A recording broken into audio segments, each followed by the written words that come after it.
এই যে মশলাটা আমার মিহি হয়ে গেল। হাতে বেটে যে রান্নার একটা স্বাদ, তো আলো কম হয়েছে।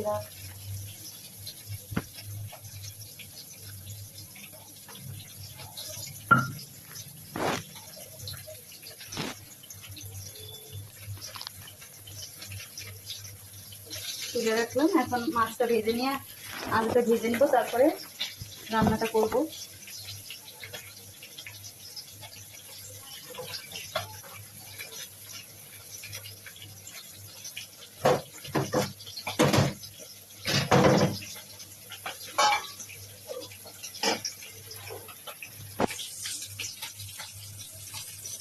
মাছটা ভাজা আমার কমপ্লিট হয়ে গেল।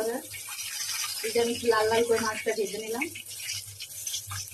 আমার মাছটা ভাজা শেষ। এখন আমি আলুটা বসিয়ে দিব।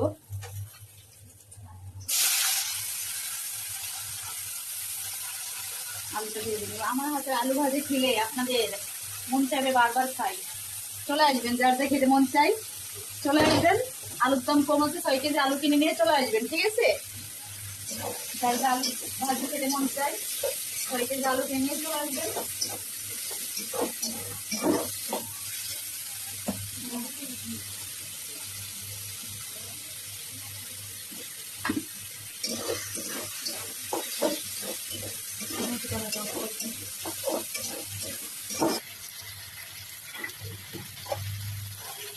আলু ভাজি, হ্যাঁ আলু ভাজি হচ্ছে।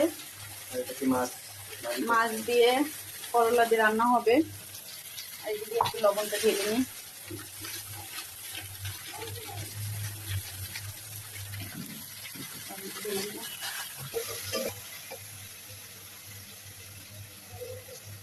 রান্না করতে আসলে দেখো কত ঘেমে যাওয়া লাগে। আর